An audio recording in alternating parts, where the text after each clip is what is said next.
El año era 1804, y Puebla se despertaba bajo una neblina espesa que parecía aferrarse a los tejados de tejas rojas y a las campanas de sus innumerables iglesias. El aire olía a leña húmeda, a maíz tostado y a ese silencio extraño que solo tienen las ciudades coloniales antes de la llegada del sol. La plaza principal estaba casi vacía, salvo por algún carruaje chirriante y las figuras de mujeres indígenas que caminaban cabizbajas, envueltas en rebozos oscuros, con cántaros apoyados en las caderas. Entre las fachadas barrocas y las calles adoquinadas, se tejía una rutina que parecía eterna, pero esa apariencia escondía secretos que pocos se atrevían a nombrar. En esa ciudad de rezos y procesiones, el nombre de Emilia Flores circulaba en susurros. No era una figura pública ni ocupaba cargo alguno, pero su presencia era conocida en los barrios más pobres y en las casas de mayor alcurnia. Era partera, de manos firmes y mirada serena, acostumbrada a traer niños al mundo en medio de la penumbra de cocinas humildes y salas opulentas. Su fama había crecido silenciosa. Las mujeres decían que con ella los partos eran menos dolorosos y los bebés siempre sobrevivían. Pero tras esa reputación, había algo inquietante. Nunca se le conoció marido ni hijos propios, y sin embargo, a menudo la veían caminar cargando recién nacidos envueltos en mantillas finas. Los registros parroquiales de la época apenas mencionan su nombre. En el archivo de la Catedral de Puebla hay anotaciones vagas, como si su labor no mereciera reconocimiento oficial, o tal vez como si alguien se hubiera encargado de borrar detalles comprometedores. Un documento fechado el 12 de marzo de 1804 señala: se concede permiso a la señora Emilia Flores para asistir en partos en la jurisdicción parroquial de San Sebastián.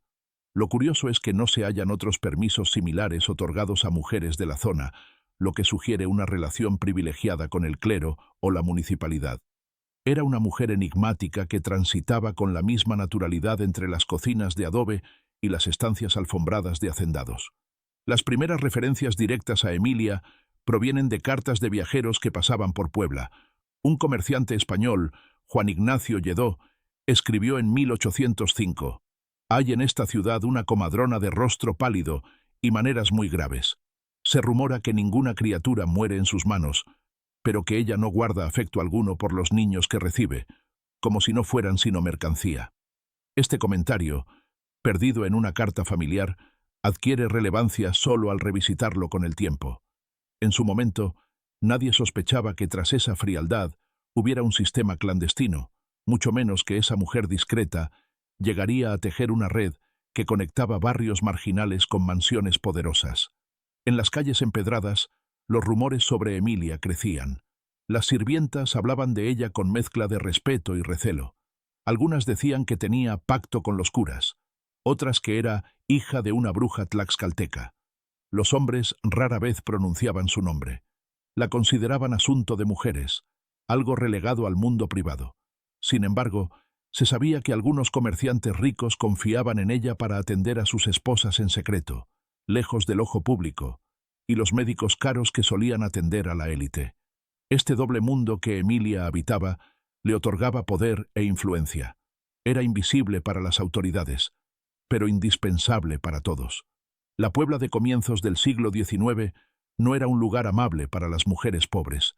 Las jóvenes indígenas que quedaban embarazadas fuera del matrimonio eran expulsadas de sus hogares y condenadas al servicio doméstico o la mendicidad. En este contexto, la figura de una partera que no hacía preguntas, que ofrecía refugio y discreción, se volvía salvadora. Nadie cuestionaba que los bebés desaparecieran, pues el estigma social era más fuerte que cualquier sospecha. Muchas madres entregaban a sus hijos sin siquiera preguntar su destino, convencidas de que morirían de hambre si permanecían con ellas. Con los años, Emilia aprendió a moverse como un fantasma. A menudo caminaba sola de noche, portando una lámpara de aceite y una cesta cubierta con mantas. Los vecinos sabían que si la veían pasar, era mejor apartar la mirada. En las tabernas se contaban historias de su milagrosa habilidad para encontrar familias ricas dispuestas a adoptar niños, aunque nadie usaba esa palabra. Era un secreto a voces. Los recién nacidos eran vendidos. Pero la verdad, envuelta en rumores, aún parecía lejana e irreal. El barrio de Analco, con sus callejones estrechos y sus casas de adobe, fue uno de los lugares donde más trabajó Emilia.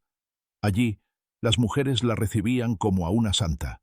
En su diario, fechado años después, una joven llamada Catalina escribió: «La señora Emilia me dio de comer y no me hizo preguntas. Tomó a mi niño y lo envolvió con una manta tan suave como las nubes. Me dijo que él viviría mejor. Yo creí en sus ojos». Este testimonio, recuperado en un cuaderno roído, ofrece una ventana a la desesperación que rodeaba sus actos. A pesar de su influencia, Emilia se mantenía fuera de la vida social. No asistía a misas públicas ni a ferias, ni participaba en los bailes populares. Se decía que vivía en una casa pequeña en las afueras, cerca del río San Francisco, donde las noches eran húmedas y frías. La fachada estaba siempre cerrada, con ventanas cubiertas por cortinas pesadas. Nadie había entrado, salvo las parturientas que llegaban de madrugada y desaparecían antes del amanecer. Esa casa se convirtió en leyenda, un lugar del que se hablaba en voz baja. Con el tiempo sería también escenario de los hallazgos más perturbadores. A finales de 1804, una serie de nacimientos milagrosos llamó la atención de algunos sacerdotes locales. Niños blancos de ojos claros aparecían repentinamente en familias sin antecedentes de descendencia europea. Los registros bautismales mostraban incongruencias, fechas alteradas, nombres inexistentes de supuestas madres, padrinos desconocidos. Sin embargo, en aquel entonces, nadie se atrevió a cuestionar a los poderosos que recibían a estos niños como bendiciones. Emilia seguía siendo una sombra, un engranaje invisible en una maquinaria de secretos. Todo estaba apenas comenzando. La rutina de Emilia Flores parecía seguir siempre el mismo patrón: caminatas nocturnas, visitas a casas humildes, salidas furtivas con bultos cuidadosamente envueltos. Sin embargo, a partir de 1805, comenzaron a multiplicarse los relatos de mujeres jóvenes que desaparecían por semanas, solo para regresar con los ojos vacíos y el vientre plano. En el barrio del Alto, donde las casuchas de adobe se alineaban a lo largo de callejones angostos, los vecinos empezaron a notar que la figura de Emilia siempre aparecía cuando una de estas muchachas caía en desgracia. Nadie preguntaba nada. El miedo a la vergüenza y al escándalo era más fuerte que cualquier sospecha. Los partos ocurrían en habitaciones mal iluminadas, a menudo en medio del olor a humedad y leña mojada. Las madres apenas recibían ayuda. Emilia trabajaba sola, con una destreza que parecía mecánica. Según un testimonio posterior de una mujer llamada Lorenza, ella no miraba a los ojos ni a la madre ni al niño. Sus manos eran rápidas, como si supiera de memoria cada movimiento. Cuando el llanto del bebé llenaba el cuarto, ella no sonreía. Lo envolvía en silencio y lo sostenía como si fuera suyo. Estas escenas se repetían noche tras noche, alimentando un sistema clandestino que pocos entendían en su totalidad. El contraste entre la pobreza de las madres y la riqueza de las familias receptoras era escandaloso, aunque invisible en la superficie. Puebla estaba dividida en dos mundos: el de los barrios indígenas y mestizos, donde las mujeres cargaban el estigma de los hijos ilegítimos, y el de los hacendados y comerciantes que ansiaban herederos para sus fortunas. Emilia se convirtió en un puente entre ambos universos. Nadie sabe exactamente cuándo empezó a lucrar con esa conexión, pero los rumores indican que, desde muy temprano, recibía pagos generosos por cada niño entregado. La discreción era parte del trato. Las familias ricas jamás preguntaban de dónde provenía el bebé, y las madres pobres no sabían a dónde iba a parar. Las condiciones en que vivían estas mujeres eran deplorables. La ciudad de Puebla, aunque próspera, estaba marcada por epidemias y hambrunas periódicas. Muchas jóvenes campesinas llegaban a la capital en busca de trabajo doméstico. Otras eran enviadas por sus familias para servir en casas acomodadas. Cuando quedaban embarazadas, eran despedidas sin compasión. El convento de Santa Mónica registró varias entradas de doncellas penitentes entre 1803 y 1807, muchas de ellas embarazadas. Un registro fechado en 1806 menciona: la hermana superiora permitió la entrada de 3 jóvenes con estado de gravidez avanzado, sin familia que las reclame. La coincidencia de fechas y nombres con los testimonios sobre Emilia Sugiere que la partera tenía acceso a estas jóvenes y las ayudaba a dar a luz en secreto. El silencio era el arma más poderosa de este sistema. Las propias víctimas rara vez hablaban. El peso de la vergüenza social las obligaba a aceptar cualquier trato que las librara de la humillación pública. Emilia ofrecía esa salida. Llegaba a las casas en silencio, siempre vestida con colores apagados, y su presencia imponía respeto. Algunas mujeres decían que su voz era fría, casi monótona, pero transmitía una calma extraña. Ella no me juzgó. Recordaría años más tarde una madre que entregó a su hija recién nacida. Solo me dijo que la niña tendría un destino mejor. Yo lloré toda la noche, pero no me atreví a pedirla de vuelta. En las calles empedradas, los vecinos notaban detalles inquietantes. De noche, carruajes lujosos aparecían en barrios miserables, deteniéndose frente a casas en ruinas. Hombres bien vestidos bajaban solo para entregar sobres a Emilia, quien guardaba el dinero sin expresión. Luego, al amanecer, esos mismos carruajes se dirigían hacia las mansiones del centro, donde los criados comentaban la llegada de milagros inesperados. La Iglesia bendecía estos nacimientos como señales de la gracia divina, reforzando un ciclo de secretos que parecía intocable. Los rumores comenzaron a consolidarse cuando algunas mujeres empezaron a desaparecer. No todas regresaban tras el parto. Se decía que algunas morían desangradas, enterradas en fosas improvisadas cerca del río San Francisco. Nadie investigaba estas muertes. La pobreza las hacía invisibles. Emilia, sin embargo, seguía siendo intocable. Su reputación de salvadora entre las mujeres pobres y de milagro viviente entre las ricas la protegía. Incluso algunos sacerdotes la defendían públicamente, agradeciéndole su labor. Detrás de esa fachada, su red crecía con cada niño entregado. La ciudad comenzó a ver señales de esta actividad en lugares inesperados. Las lavanderas que trabajaban cerca del río hablaban de ropas de bebé abandonadas, de pequeños féretros flotando en el agua. Los vendedores de mercado comentaban que, de vez en cuando, aparecían forasteros buscando amas de cría dispuestas a viajar. Estas historias nunca llegaban a las autoridades, o si lo hacían, eran ignoradas. Puebla estaba demasiado ocupada celebrando su prosperidad colonial para fijarse en los detalles oscuros que acechaban en sus márgenes. Para Emilia, cada parto era un trámite. Los testimonios coinciden en que nunca mostraba emoción alguna. Tenía un método riguroso. Hervía agua, cortaba el cordón con tijeras limpias y envolvía al recién nacido en mantas finas que, según algunas madres, no podían haber sido compradas por una mujer pobre. Estas mantas, bordadas con iniciales desconocidas, eran el único rastro que conectaba los barrios marginales con los salones de las mansiones. Era como si cada niño ya perteneciera a otro mundo desde el momento en que nacía. En este ambiente, las madres se convirtieron en fantasmas. Caminaban por la ciudad con los ojos rojos, sin hablar de lo ocurrido. Algunas eran obligadas a firmar papeles que no sabían leer. Otras eran trasladadas a casas desconocidas hasta recuperarse. Emilia desaparecía una vez terminado su trabajo, dejando tras de sí una calma que parecía más inquietante que el caos. Su figura se volvió leyenda, y su casa, rodeada de misterio, era vista como un lugar donde se resolvían problemas, pero también donde la vida podía cambiar para siempre. Las calles de Puebla, con sus balcones de hierro forjado y sus campanas resonando al atardecer, eran testigos mudos de este tráfico de vidas humanas. Nadie denunciaba nada porque todos, de una manera u otra, se beneficiaban del silencio. Las familias ricas obtenían herederos, los sacerdotes reforzaban su autoridad, y las mujeres pobres evitaban la condena pública. Emilia era el punto central de ese equilibrio macabro. Nadie podía imaginar entonces que su red estaba destinada a expandirse más allá de Puebla, arrastrando consigo secretos imposibles de enterrar.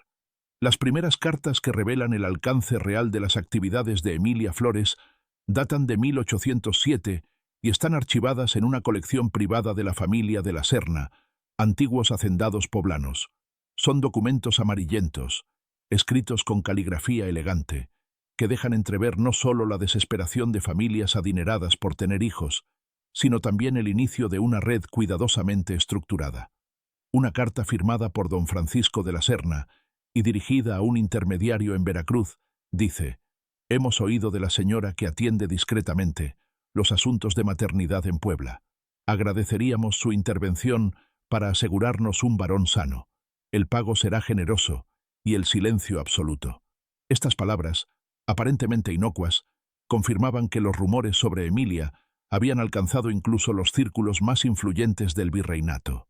La correspondencia que llegó hasta nuestros días no es completa. Se sabe que muchas cartas fueron destruidas o desaparecieron en incendios, pero las que sobrevivieron son suficientes para reconstruir una red de comunicación secreta. Emilia no firmaba nunca los documentos, aunque a veces aparecía mencionada como la señora de Puebla o simplemente la comadrona. Las cartas eran entregadas por mensajeros de confianza y respondidas en términos breves, sin detalles comprometedores. Los pagos se realizaban en efectivo o en joyas, que luego se convertían en dinero en mercados clandestinos. Lo sorprendente es que, a pesar de la discreción, su reputación parecía haberse extendido como un rumor controlado, conocido solo por quienes tenían suficiente poder para mantener el secreto. En algunos casos, los escritos estaban acompañados de retratos en miniatura, encargados por las familias solicitantes, que mostraban a las madres vestidas con lujos excesivos, pero con miradas de angustia. Estas imágenes eran enviadas a Emilia para que ella evaluara la compatibilidad del niño con la familia receptora. Aunque no existen pruebas de que ella eligiera a los bebés en función de características físicas, varios testimonios sugieren que prefería entregar a las familias ricas niños de piel clara y ojos claros, reforzando así la obsesión colonial por la apariencia europea. Las cartas de respuesta eran breves y formales, firmadas por secretarios que hablaban en nombre de Emilia. El asunto está en marcha. Prepárese para recibirlo antes de la luna nueva. En la colección de documentos hallados décadas después, hay un sobre que nunca llegó a su destino. Está fechado el 3 de mayo de 1808 y escrito por una mujer llamada Dolores Alarcón, esposa de un comerciante influyente en la Ciudad de México. Mi señor esposo no sabe de esta carta. Llevo años deseando un hijo y no puedo soportar otro fracaso. Su discreción será recompensada. Ruego a Dios que su reputación sea cierta.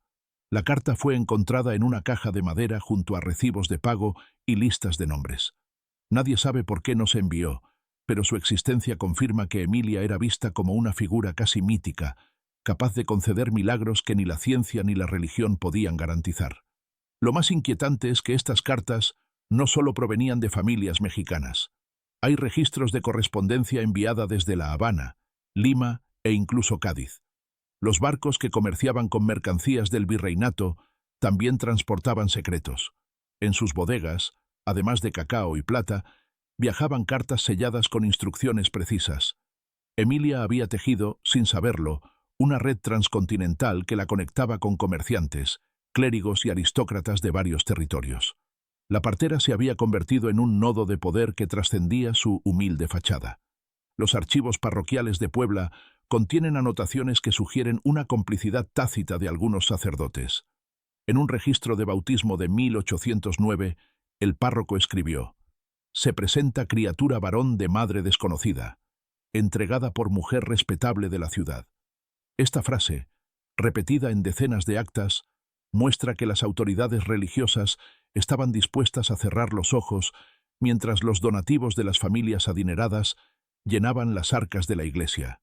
Emilia actuaba como intermediaria entre ambos mundos, y sus cartas eran la herramienta que mantenía el flujo constante de niños bendecidos por la providencia.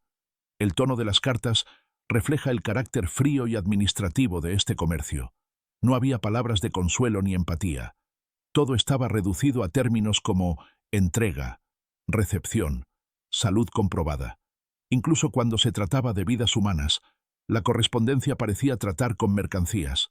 Esto coincide con los testimonios de mujeres pobres que entregaron a sus hijos. Muchas decían que Emilia nunca les preguntó el nombre de sus bebés, ni les permitió despedirse. Todo estaba diseñado para que el vínculo materno fuera cortado en el mismo instante del nacimiento.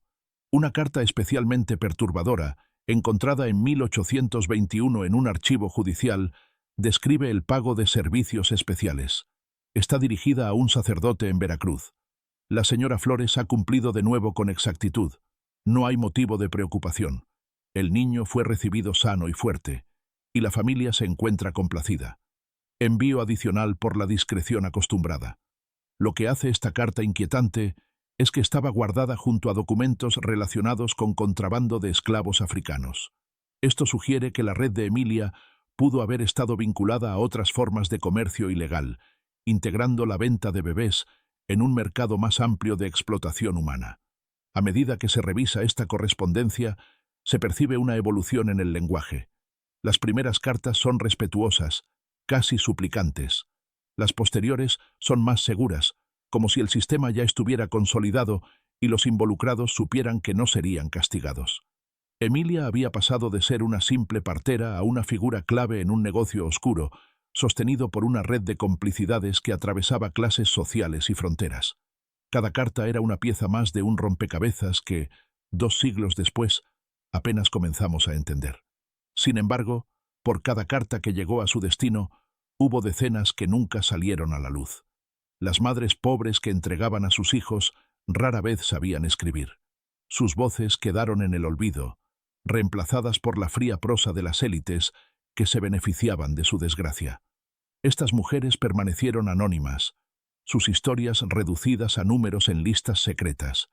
El contraste entre el lujo de las familias receptoras y la miseria de las madres biológicas era tan brutal que pocos se atrevían a reconocerlo.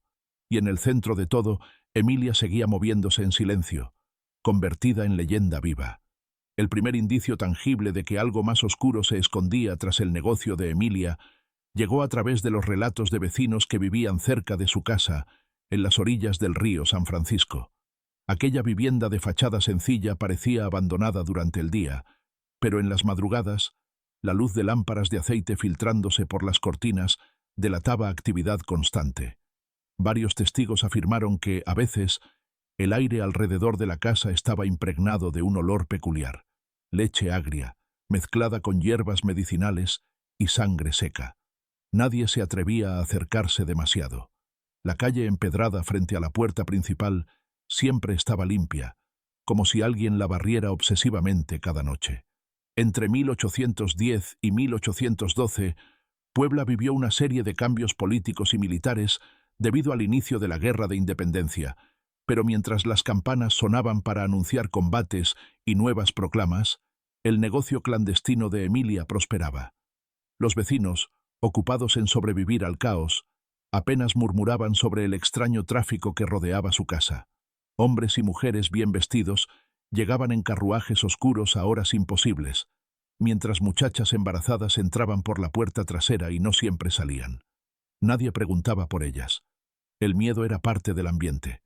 Una lavandera llamada Teresa Gómez, cuyo testimonio fue recogido años después, describió una escena inquietante. Había un llanto de niño que no cesaba, como si viniera de las paredes mismas de esa casa. A veces, cuando pasaba al amanecer, veía telas manchadas colgadas en el patio trasero. Olía a leche cortada, como si hubiera demasiados bebés adentro. Pero nadie nunca vio más de uno. Ese detalle, el olor persistente, dulzón y agrio, sería mencionado por varios testigos, creando una imagen perturbadora de un lugar que funcionaba más como un almacén que como un hogar. Los testimonios también mencionan el silencio que rodeaba la casa. A pesar del tráfico constante, no había sonidos de conversación ni de actividad normal. Todo estaba calculado. Los pasos eran leves, las puertas no crujían, los carruajes llegaban con ruedas forradas para amortiguar el ruido. Era como si Emilia hubiera diseñado un sistema para que nada interrumpiera el misterio que cubría sus actividades. Incluso los perros callejeros evitaban ese tramo de calle, algo que los vecinos señalaban con superstición. La presencia de Emilia en los barrios pobres seguía siendo vista como una bendición. Las mujeres acudían a ella en busca de ayuda, convencidas de que sus hijos estarían mejor lejos de la pobreza. Pero conforme más relatos salían a la luz, comenzaba a formarse una imagen diferente, la de una mujer fría, meticulosa, cuya compasión estaba subordinada a un sistema económico. Varios testigos afirmaron que en su casa había baúles llenos de ropa de bebé, frascos con líquidos desconocidos y cajas de madera que se transportaban en silencio. Nadie sabía qué contenían, pero algunos sospechaban que allí guardaba restos de niños que no sobrevivían. Un vecino anciano, cuyo nombre no quedó registrado, relató haber visto a dos hombres cargando una pequeña caja envuelta en telas finas, cubierta por un velo negro. Era de madrugada, y ambos se movían con rapidez hacia el río. Escuché el chapoteo, y después silencio, contó. Nunca volví a ver a esos hombres, tampoco a la muchacha que había entrado la noche anterior. Estas palabras, recogidas en un informe policial de 1830, pintan un cuadro inquietante. Emilia no solo estaba involucrada en adopciones ilegales, sino que quizás también ocultaba muertes. A medida que su fama crecía, también lo hacía el temor que inspiraba. Las familias ricas que acudían a ella la trataban con reverencia, como si su habilidad para conseguir niños fuera casi sobrenatural. Algunos incluso le atribuían dones místicos. Se decía que podía elegir el destino de un bebé con solo mirarlo. Los sirvientes de las casas adineradas contaban historias de cómo Emilia entregaba a los recién nacidos con una precisión ceremonial, vestida con ropa oscura y siempre en silencio. Nunca aceptaba sentarse a comer ni participar en celebraciones. Su presencia era breve y solemne, como si llevara consigo una maldición. Los documentos parroquiales empezaron a mostrar inconsistencias graves. Bautizos registrados sin fecha clara, actas con nombres incompletos, madres anónimas. Un cura de San Sebastián, en una carta privada, escribió: «Hay algo en esta mujer que perturba. No me atrevo a negarle el bautismo a ninguna criatura que trae, pero dudo de sus orígenes». Este sacerdote sería uno de los primeros en sospechar que Emilia había creado una red de tráfico de niños más grande de lo que nadie imaginaba. Sin embargo, sus advertencias fueron ignoradas. La obsesión por mantener el silencio era tal que incluso los vecinos más curiosos aprendieron a callar. Durante la guerra, las calles estaban plagadas de soldados, espías y conspiradores. Hablar demasiado podía costar la vida. Emilia aprovechó ese clima de desconfianza para fortalecer su sistema. Su casa parecía un santuario impenetrable. Las persianas siempre cerradas, las paredes pintadas de cal blanca y los escalones impecables daban la impresión de orden absoluto, un orden que ocultaba el horror. Con el tiempo, el olor a leche agria se convirtió en un símbolo. Las lavanderas lo reconocían de inmediato cuando pasaban cerca de su casa, y algunas incluso evitaban ese barrio. «Allí huele a niños que no veremos crecer», decía Teresa Gómez en una entrevista tomada años después. Ese olor, persistente y fantasmal, se convirtió en el hilo conductor de una serie de relatos que sobrevivirían a Emilia y que, siglos más tarde, permitirían reconstruir fragmentos de su historia. El barrio donde ella vivía cambió con los años, pero su casa permaneció intacta hasta bien entrado el siglo XIX. Las generaciones futuras crecieron escuchando historias de llantos de bebé que se escuchaban en las noches lluviosas, de sombras que se movían detrás de las cortinas y de velas encendidas a todas horas. Lo que alguna vez fue una operación secreta se convirtió en una leyenda urbana. Y aún así, nadie pudo negar que esos rumores tenían raíces reales: la desaparición sistemática de niños recién nacidos y el silencio cómplice de toda una ciudad.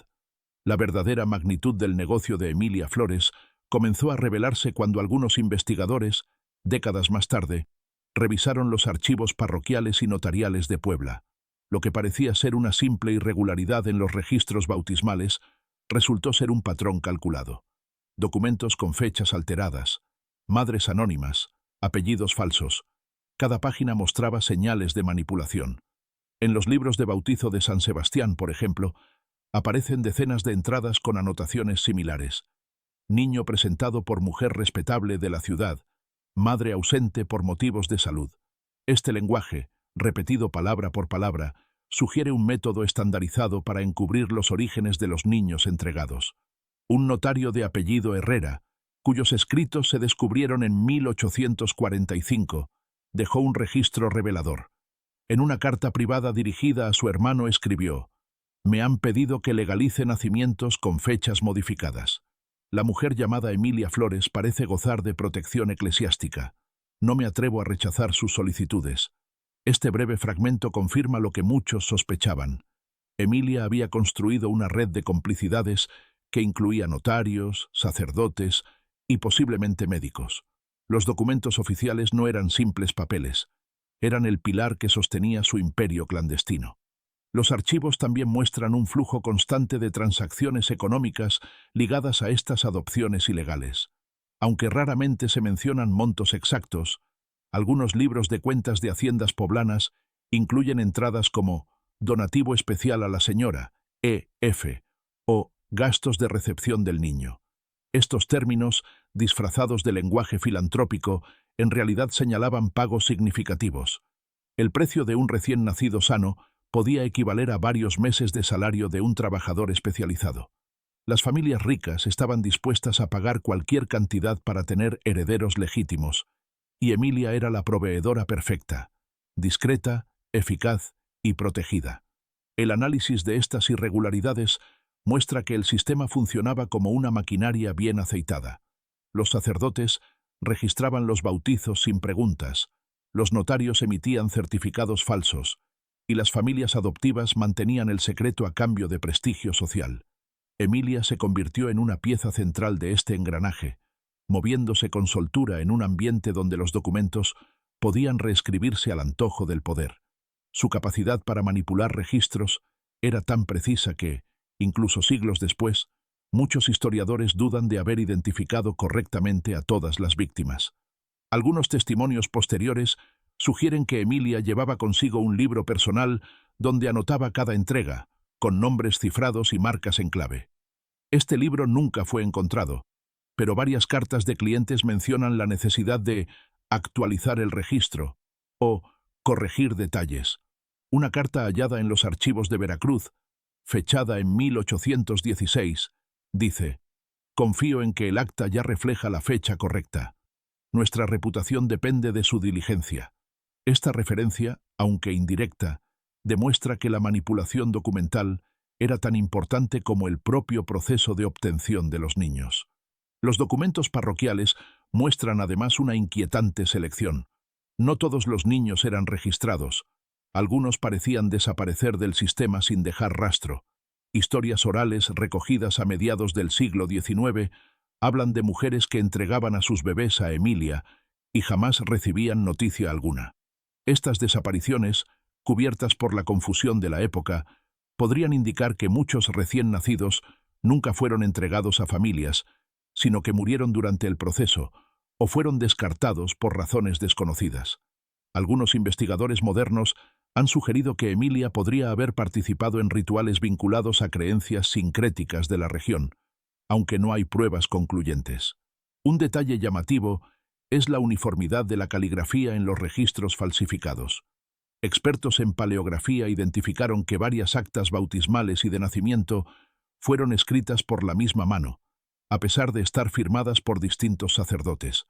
Esto demuestra que Emilia, o alguien cercano a ella, tenía acceso directo a los libros parroquiales, una situación inusual en una época en la que esos documentos eran considerados sagrados. Esta infiltración no habría sido posible sin la complicidad de altos cargos eclesiásticos. A lo largo de los años, los rumores sobre estas irregularidades se convirtieron en un secreto a voces. Algunos curas jóvenes, recién llegados a Puebla, expresaron dudas en cartas privadas, pero sus advertencias nunca fueron escuchadas.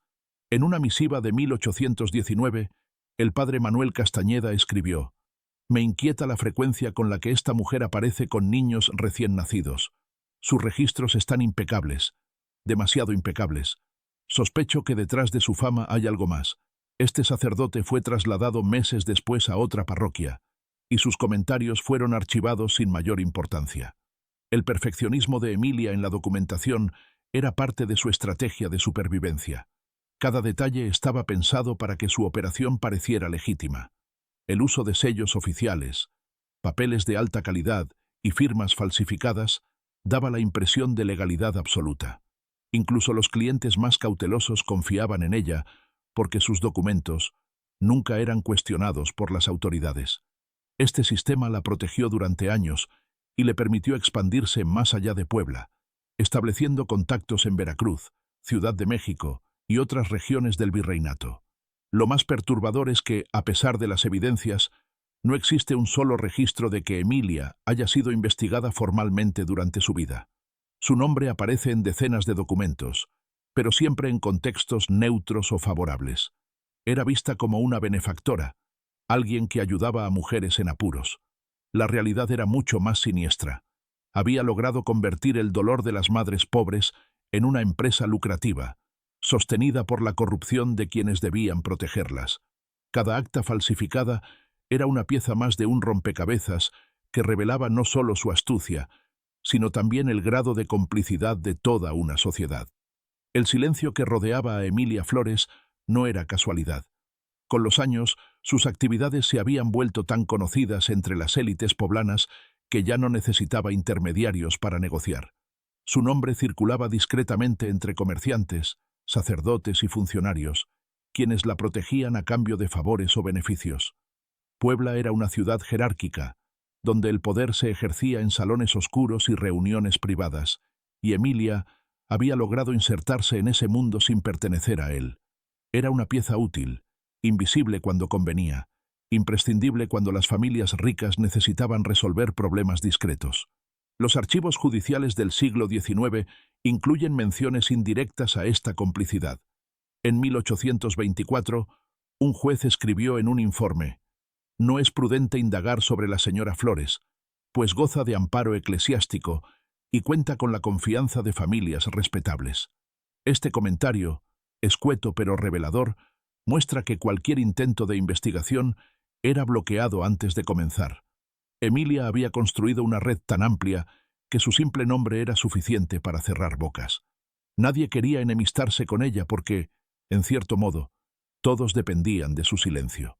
La figura de Emilia se volvió un secreto compartido por las altas esferas. En los salones de las haciendas se contaban historias de mujeres ricas que, gracias a ella, habían logrado milagros imposibles. Mientras tanto, los médicos de la época, hombres formados en universidades y orgullosos de su prestigio, evitaban enfrentarse a su reputación. Algunos incluso trabajaban con ella. Un registro de 1817 menciona al doctor Ramón Ochoa, cirujano del Hospital de San Pedro, quien certificó el estado de salud de varios recién nacidos entregados a familias adineradas. Su firma aparece en documentos claramente falsificados, lo que sugiere que formaba parte del engranaje que garantizaba la legitimidad de las adopciones ilegales.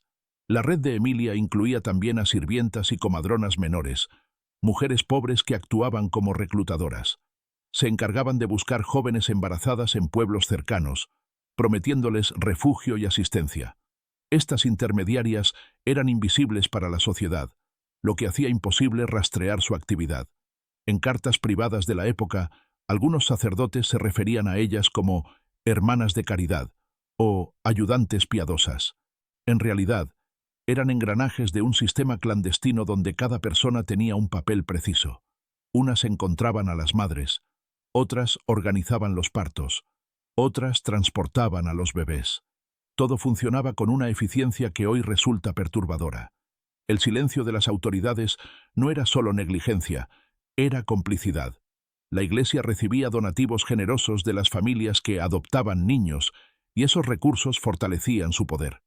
Los funcionarios municipales preferían mirar hacia otro lado, especialmente durante los años convulsos de la independencia, cuando el orden social se tambaleaba. En este contexto, Emilia se convirtió en una aliada valiosa. Su habilidad para mantener los secretos familiares la hizo indispensable, y su reputación creció hasta convertirse en leyenda. Las familias ricas no solo la protegían, la veneraban. Los testimonios orales recogidos décadas después reflejan este ambiente de complicidad.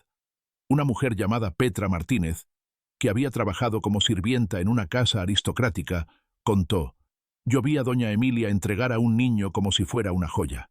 Los patrones lloraban de felicidad, y ella solo inclinó la cabeza. Nadie preguntó de dónde salió el bebé. Le dieron un cofre de plata y ella se fue sin mirar atrás». Este relato ilustra el carácter casi ceremonial de las entregas, un ritual que reforzaba el prestigio de las familias y la autoridad de Emilia. Lo más inquietante es que esta red no parecía tener oposición. En una ciudad marcada por el control social, donde las mujeres pobres eran vigiladas y castigadas por cualquier transgresión, Emilia había logrado moverse con total libertad. Esto solo era posible porque las personas que tenían poder para detenerla se beneficiaban de su existencia. El sistema estaba diseñado para perpetuar el silencio. Quienes sabían demasiado eran recompensados o eliminados de la escena social. En este ambiente, los rumores sobre Emilia adquirieron un tono casi sobrenatural. Algunos decían que estaba protegida por santos, otros que tenía pacto con el diablo. La verdad era más simple y más terrible. Estaba protegida por el poder humano. Los documentos notariales y parroquiales demuestran que su influencia se extendía más allá de Puebla. Emilia tenía contactos en Veracruz, Ciudad de México e incluso Oaxaca. Cada ciudad tenía su propio círculo de sacerdotes y funcionarios dispuestos a colaborar. Se sabe que varias familias de comerciantes españoles viajaban específicamente a Puebla para recibir niños legítimos. El prestigio de la ciudad como centro religioso y cultural reforzaba la credibilidad de los documentos falsificados. En este sentido, Emilia no solo era una partera, era una estratega, capaz de utilizar las estructuras del poder colonial en su beneficio. El silencio cómplice también se extendía a las propias madres biológicas. La vergüenza social y el temor a represalias las mantenían calladas. Algunas eran enviadas a conventos, donde se les imponía una vida de penitencia. Otras regresaban a sus pueblos y jamás volvían a hablar de sus hijos. En cartas escritas por religiosas de Santa Catalina se menciona a jóvenes arrepentidas que entregaban a sus bebés sin resistencia. La narrativa religiosa presentaba estos actos como sacrificios necesarios para salvar el alma de las madres, ocultando el hecho de que eran parte de una red de tráfico humano. El poder de Emilia se consolidó tanto que incluso décadas después de su muerte, su nombre seguía siendo pronunciado con respeto. Los documentos que la mencionan rara vez incluyen juicios negativos. Para la sociedad de su tiempo, ella no era una criminal, sino una mujer práctica que resolvía problemas delicados. Esta percepción revela un sistema moral profundamente distorsionado, donde el sufrimiento de las mujeres pobres era invisible y la demanda de niños por parte de las élites justificaba cualquier método. Emilia se convirtió en símbolo de esa complicidad colectiva, una mujer que supo aprovechar los prejuicios de su época para construir un imperio clandestino que parecía intocable. El hallazgo de los cuadernos de Emilia Flores, muchos años después de su muerte, fue el primer golpe real contra el velo de misterio que cubría su historia. Nadie sabe con certeza cómo sobrevivieron esos documentos.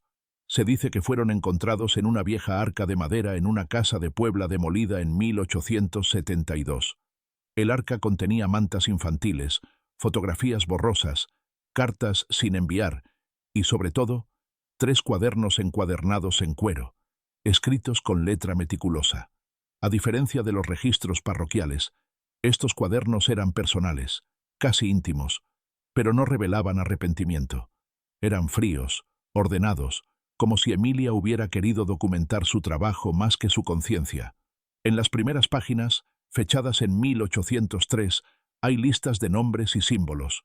No son actas formales, sino códigos. Cada bebé tiene una marca, una estrella, una cruz, una espiral, junto a iniciales de familias. Algunos nombres están tachados con tinta roja, otros acompañados de anotaciones como enfermizo o no viable. Lo más perturbador es que no todos los nombres corresponden a niños entregados. Hay páginas enteras dedicadas a bebés que nunca aparecieron en registros oficiales, lo que sugiere que Emilia llevaba un inventario paralelo de vidas borradas de la historia. A medida que se avanza en los cuadernos, la escritura se vuelve más detallada. Emilia describía los partos con precisión quirúrgica, el peso del bebé, el color de su piel, incluso detalles como lunares o marcas de nacimiento. Estos apuntes tienen el tono seco de un informe médico, sin emoción alguna. En una entrada de 1815 se lee: varón, tez clara, ojos grises, entregado al mediodía, madre en estado de shock, trasladada al convento. No hay nombres completos, solo iniciales. La frialdad con que registraba estos hechos contrasta con el dolor que se intuía detrás de cada caso. Uno de los pasajes más inquietantes aparece en 1818, cuando Emilia menciona por primera vez pagos especiales. Cliente exige garantía de linaje. Se solicita certificado de sangre limpia. Se acepta pago triple. Estas palabras revelan la conexión entre su red y el obsesivo sistema de castas que dominaba la sociedad colonial. Emilia no solo vendía bebés, los clasificaba según criterios raciales. Esto explicaría por qué algunos niños eran tan solicitados y otros simplemente desaparecían de los registros. Su labor había dejado de ser solo un negocio clandestino. Era un mecanismo que reforzaba la jerarquía social de su tiempo. Entre las páginas más personales hay fragmentos que parecen reflexiones, aunque escritas con un desapego inquietante. En una anotación de 1820, escribió: «La ciudad calla porque necesita olvidar. Yo cumplo una función. No hay pecado en proveer lo que todos desean». Estas palabras, lejos de mostrar remordimiento, sugieren que Emilia se veía a sí misma como una pieza necesaria de un sistema hipócrita. Este punto de vista explica por qué nunca intentó ocultarse demasiado. Sabía que quienes podían detenerla dependían de ella. Los cuadernos también contienen dibujos rudimentarios, diagramas de habitaciones, posiciones de camas, instrucciones para ocultar entradas secretas. En uno de los croquis se aprecia un pasillo subterráneo que conectaba su casa con una calle trasera. Este hallazgo fue confirmado décadas después, cuando excavaciones en la zona revelaron un túnel angosto revestido de ladrillos. Se cree que este pasaje era utilizado para sacar discretamente a las madres o trasladar cajas sin llamar la atención. La existencia de este túnel muestra el nivel de planificación detrás de su red y refuerza la idea de que Emilia operaba más como una estratega que como una simple partera. Otro elemento perturbador en los cuadernos son las listas de pagos. Los nombres de familias aparecen cifrados, pero junto a ellos se detallan sumas en pesos, joyas entregadas, propiedades ofrecidas como compensación. Algunos pagos están marcados con símbolos religiosos, cruces, triángulos, iniciales latinas. Esto sugiere que parte del dinero era canalizado hacia instituciones religiosas, quizás como donaciones para comprar silencio. Las anotaciones son tan precisas que los historiadores modernos han podido reconstruir redes enteras de complicidad.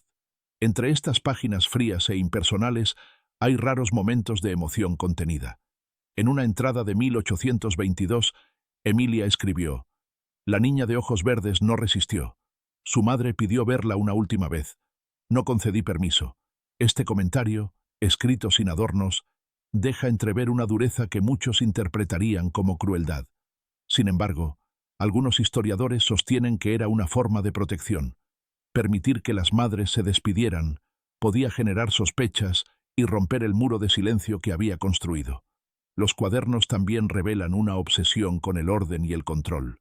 Emilia numeraba cada página, utilizaba tinta de distintos colores para clasificar información y añadía sellos hechos a mano para autenticar sus anotaciones. Era como si hubiera querido dejar constancia de todo, pero solo para sus propios ojos. Su escritura es pequeña, precisa, sin correcciones, como la de alguien acostumbrado a trabajar bajo presión. Este nivel de detalle refuerza la teoría de que Emilia no era una simple criminal improvisada, sino una mujer que había convertido su oficio en una ciencia oscura. Tras su hallazgo, los cuadernos fueron estudiados por cronistas locales y posteriormente guardados en archivos históricos, aunque fragmentos de ellos fueron robados o vendidos en el mercado negro. Algunas páginas aparecieron en colecciones privadas en el siglo XX, lo que sugiere que aún hay información inédita sobre el alcance real de su red. Lo más inquietante es que, incluso con estos documentos, todavía hay más preguntas que respuestas.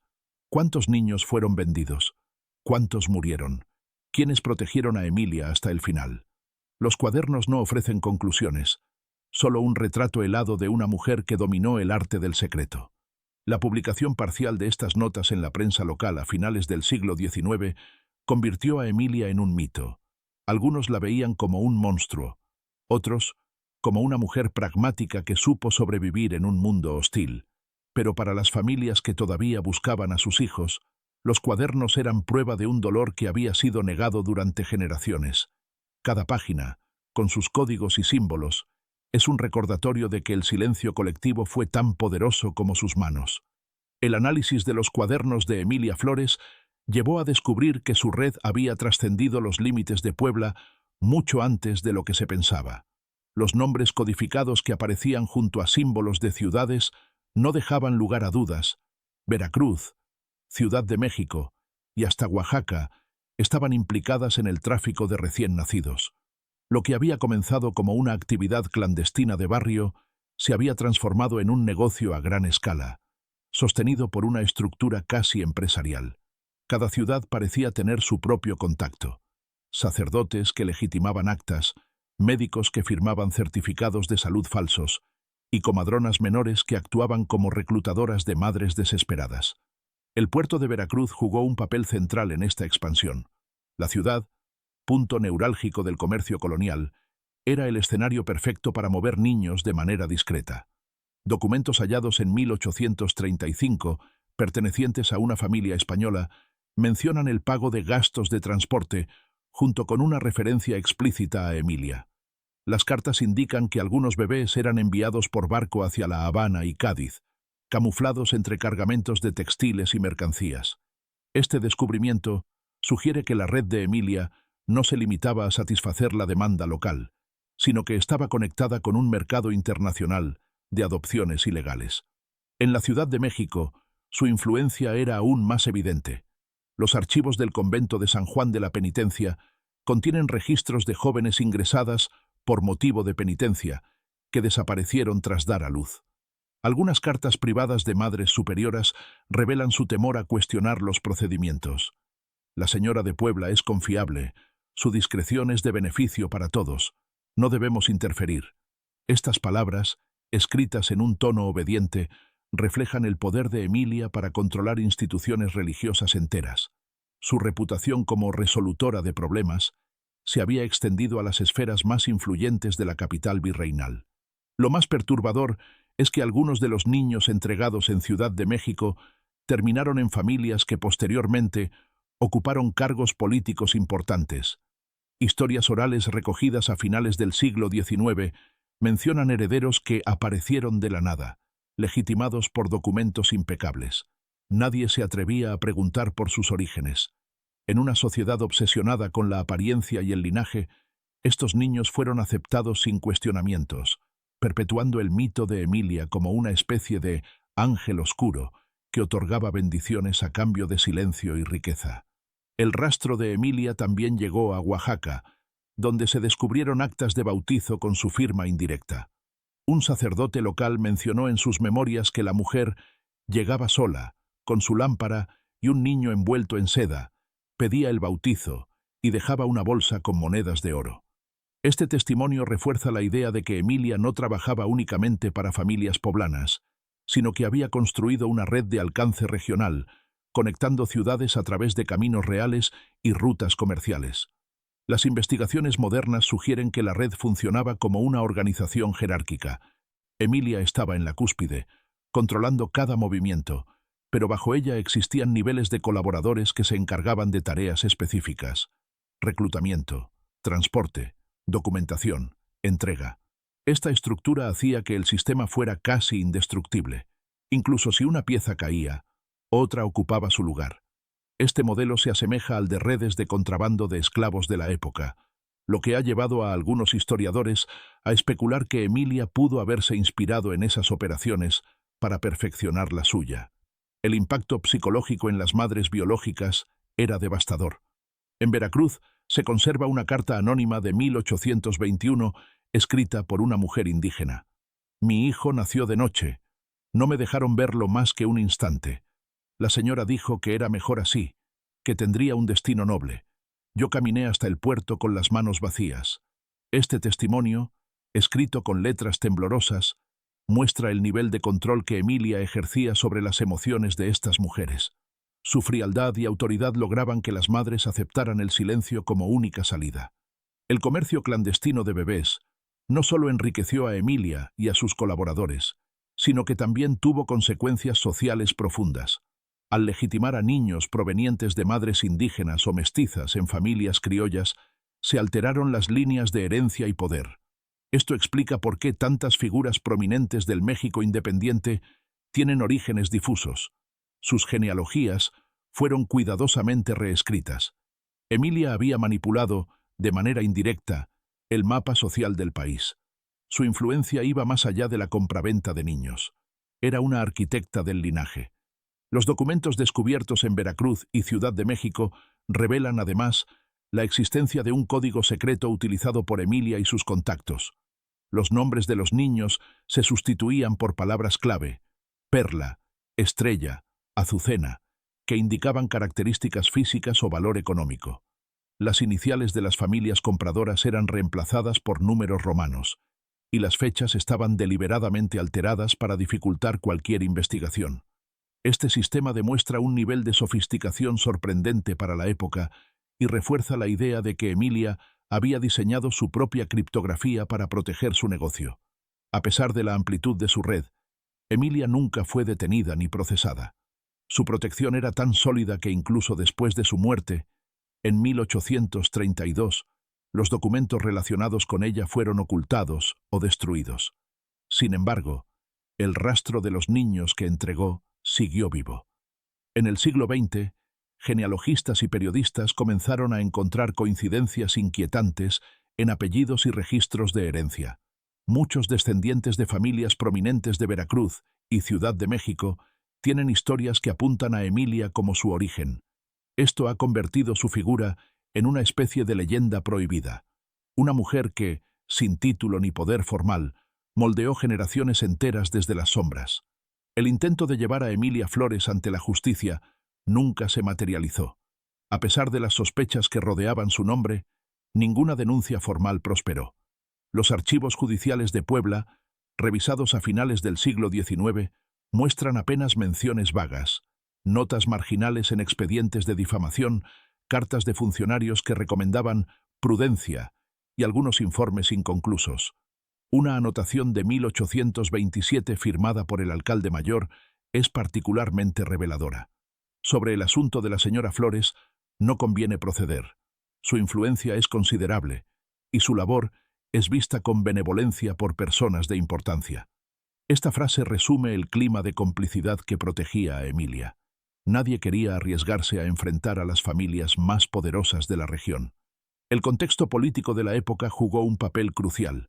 México estaba inmerso en las guerras de independencia y en un proceso de reorganización caótico.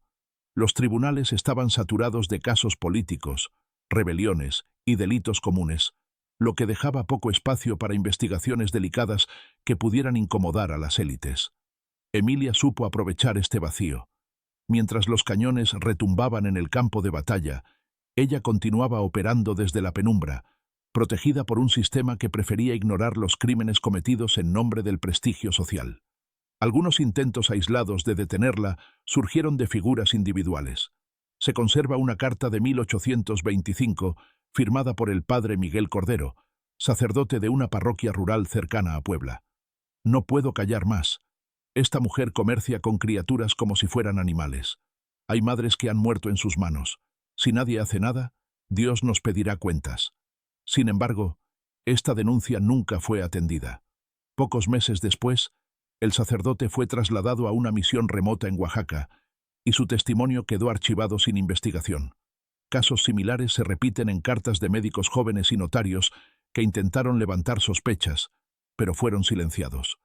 La influencia de Emilia en los círculos de poder era tal que incluso los rumores sobre su supuesta fortuna despertaban miedo. Algunos decían que poseía propiedades a nombre de terceros, joyas de alto valor y cofres llenos de monedas de oro escondidos en túneles bajo su casa. Otros afirmaban que su riqueza no era tangible, sino que residía en los secretos que guardaba, historias de infidelidades, linajes ilegítimos y transacciones ilícitas que podrían destruir reputaciones enteras. Nadie se atrevía a enfrentarse a una mujer que conocía las debilidades de todos. El sistema judicial de la época estaba profundamente corrompido. Los jueces eran elegidos por influencia política, y las familias adineradas tenían poder para manipular cualquier proceso. En este contexto, Emilia era intocable. Sus clientes pertenecían a las capas más altas de la sociedad, y protegerla era proteger sus propios intereses. Este círculo vicioso convirtió sus actividades en un secreto institucionalizado. Todos sabían, nadie hablaba.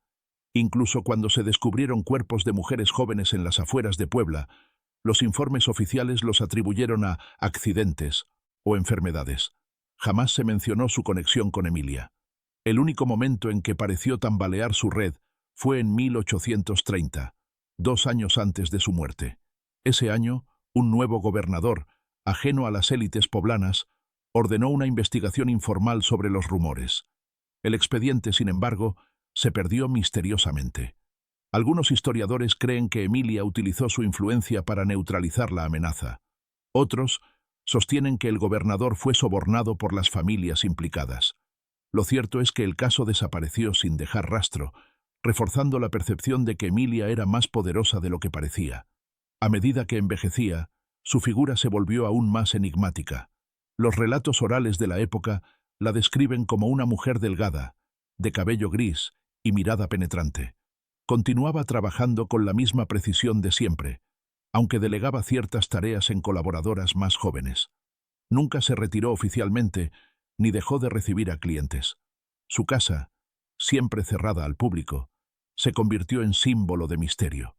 Incluso después de su muerte en 1832, la vivienda permaneció intacta durante años, como si nadie se atreviera a tocarla. El juicio, que nunca se celebró, dejó una herida profunda en la memoria colectiva. En las décadas siguientes, periodistas y cronistas intentaron reabrir el caso, pero se encontraron con muros de silencio. Muchos documentos fueron destruidos o desaparecieron en incendios accidentales. La leyenda de Emilia creció a partir de ese vacío. Una mujer que había burlado a la justicia y que, de alguna manera, seguía influyendo desde la tumba. Las investigaciones modernas han revelado algunos detalles inquietantes. Una carta encontrada en 1920 en los archivos del Arzobispado de Puebla contiene una confesión parcial de un sacerdote anciano. Fuimos cómplices. Callamos porque era lo más seguro. Esa mujer conocía secretos que podían destruir familias enteras. Muchos de nosotros la temíamos más que a cualquier autoridad. Este testimonio tardío confirma que Emilia no solo se movía en las sombras, sino que había creado una red de poder basada en el miedo. Lo más perturbador es que, incluso con el paso de los siglos, no se ha podido determinar el número exacto de niños implicados en su red. Algunos historiadores calculan que podrían haber sido cientos, otros sostienen que la cifra supera el millar. Cada niño representaba una historia borrada, una genealogía alterada. La ausencia de un juicio formal permitió que todo quedara envuelto en un halo de misterio. Emilia no dejó herederos conocidos, pero sí dejó una sombra que sigue proyectándose sobre la historia de Puebla. El fracaso de cualquier intento de procesarla es una prueba del poder del silencio colectivo.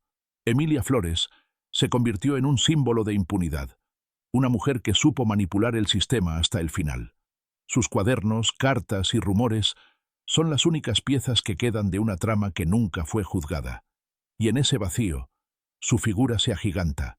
Más que una criminal, parece un espectro que recorrió generaciones enteras, desdibujando los límites entre víctima y verdugo. El eco de Emilia Flores no se apagó con su muerte. Su tumba, ubicada en una esquina discreta del antiguo Panteón de San Sebastián, nunca tuvo una lápida con su nombre. Apenas una cruz de hierro oxidado que los sepultureros señalaban con cautela, como si mencionar su historia fuera invocar un mal recuerdo. Sin embargo, la memoria popular se encargó de mantenerla viva. Durante generaciones, las madres que perdieron hijos en circunstancias inexplicables hablaron de ella como de una sombra omnipresente, una mujer que podía entrar en cualquier hogar y cambiar destinos. Los rumores sobre los túneles bajo su casa y los llantos de niños que aún se escuchaban en noches lluviosas se convirtieron en parte del folclore de Puebla. A finales del siglo XIX, cuando algunos cronistas comenzaron a recopilar testimonios sobre Emilia, encontraron resistencia. Los descendientes de familias adineradas se negaban a hablar, temerosos de que las investigaciones revelaran secretos incómodos sobre sus orígenes. Sin embargo, las historias circulaban en voz baja. Sirvientas que juraban haber visto cofres llenos de documentos en su casa, sacerdotes que habían sido sobornados con donaciones, comerciantes que recordaban sus visitas nocturnas. Todo formaba un rompecabezas que, aunque incompleto, pintaba a Emilia no solo como una criminal, sino como una figura clave en el tejido social del México colonial y poscolonial. En el siglo XX, periodistas y genealogistas retomaron el caso. Archivos en Veracruz y Ciudad de México comenzaron a cruzarse con los de Puebla, revelando coincidencias inquietantes, apellidos influyentes sin antecedentes claros, familias enteras que parecían surgir de la nada a principios del siglo XIX. Los cuadernos de Emilia, recuperados parcialmente, ofrecían algunas pistas, pero estaban llenos de símbolos y códigos que aún hoy no se comprenden por completo. Cada página parecía un acertijo. Historias orales recopiladas en pueblos cercanos coincidían en un mismo patrón.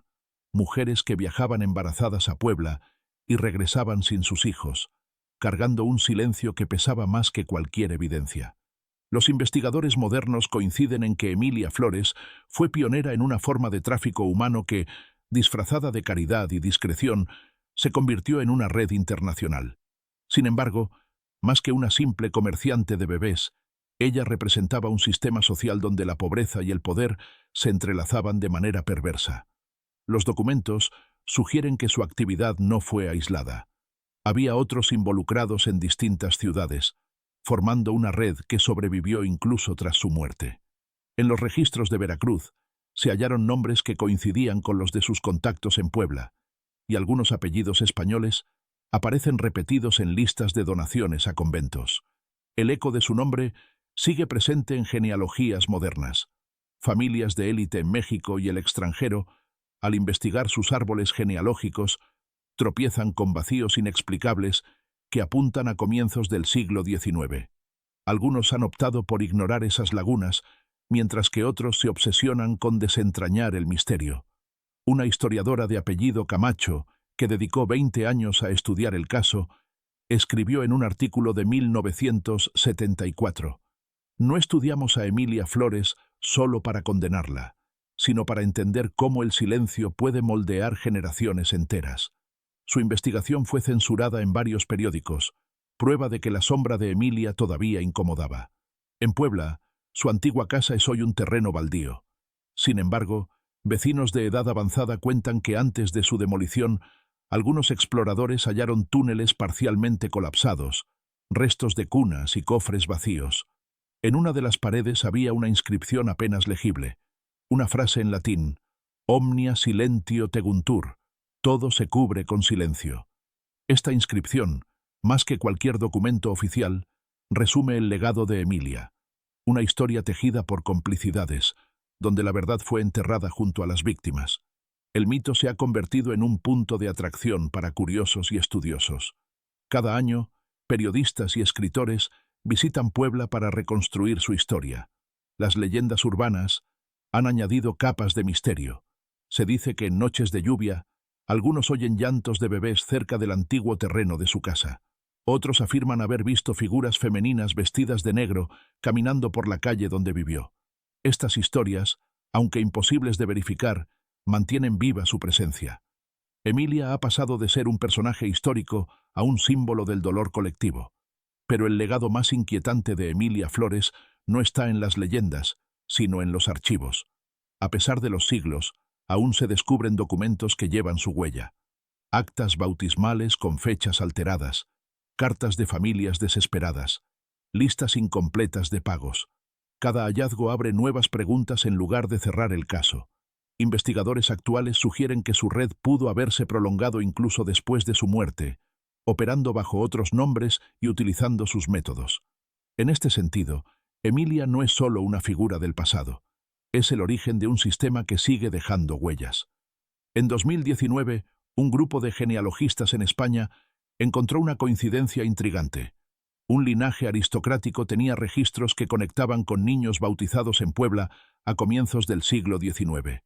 El hallazgo fue publicado brevemente en una revista académica antes de ser retirado por falta de pruebas concluyentes.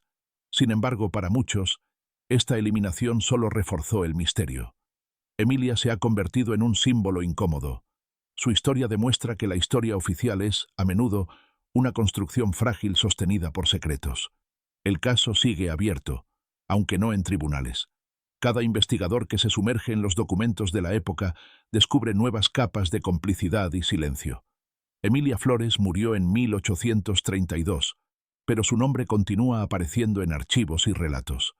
En las calles de Puebla, su figura es recordada con una mezcla de miedo y fascinación. La pregunta que resuena entre los historiadores es la misma que atormenta a las familias que aún buscan respuestas. ¿Cuántas vidas fueron alteradas por sus manos? Nadie lo sabe. Lo único cierto es que el eco de esos llantos, ocultos bajo túneles y documentos falsificados, sigue resonando más de 2 siglos después, y probablemente nunca deje de hacerlo.